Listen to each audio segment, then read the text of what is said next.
Now, I won't go into all of this. Astrology. What is it that you're trying to do? You're trying to look at the positions of the planet and make certain predictions, right?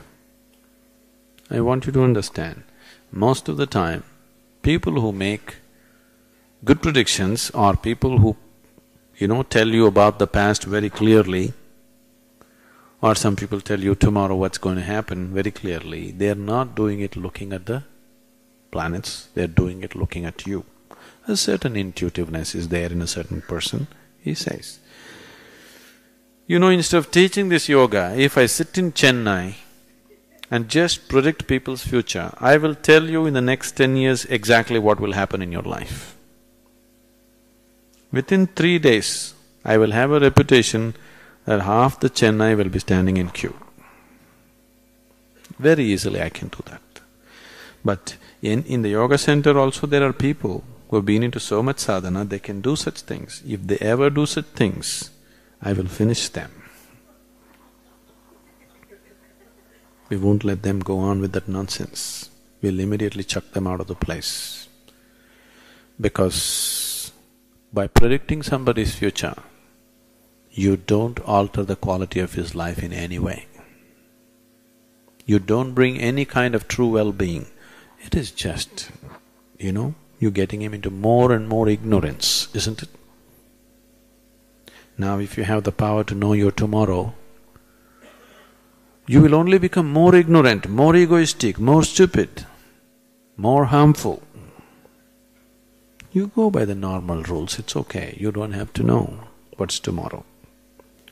You are made like this right now, the quality of your life and your own way of being is such, if you know tomorrow today, you will not participate in today, isn't it? Yes or no? Suppose I tell you, whatever you do, you're not going to die, you will do irresponsible things in the world.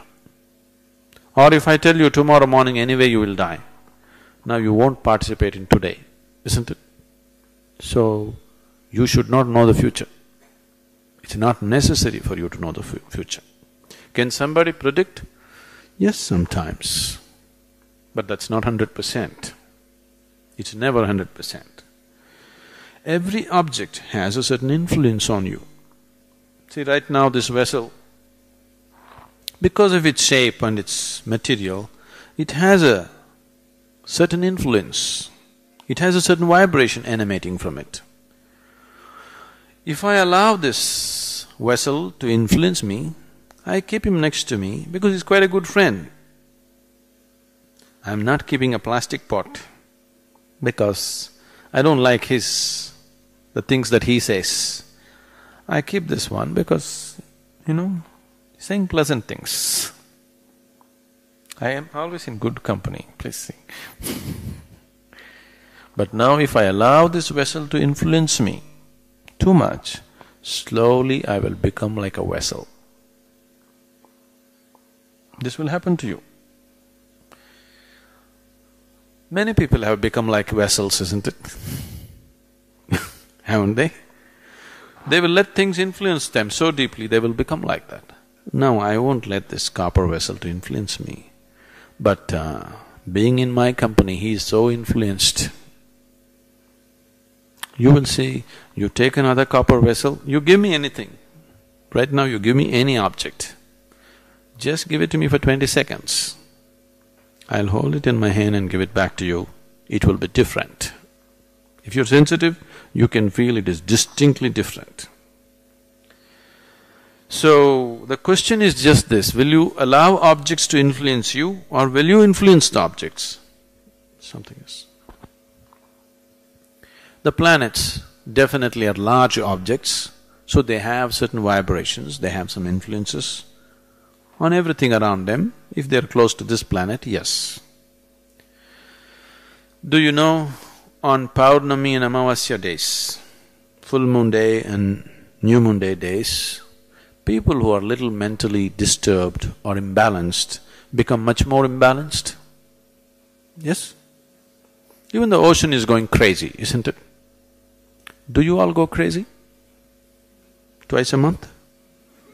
Some of you are not saying anything.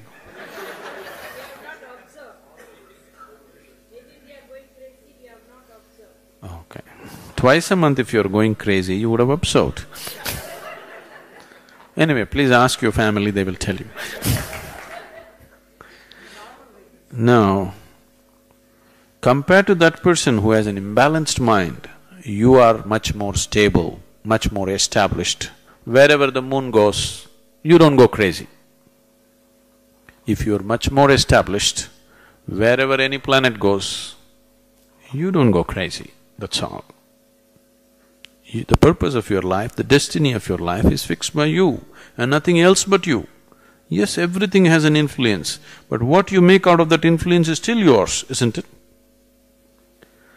But if you're going to be pushed around by inanimate objects, yes, you can be pushed around. To that extent it is true. I am saying, when the divine is functioning within you, when the creator is functioning within you, why are you allowing inanimate things to influence your life? If you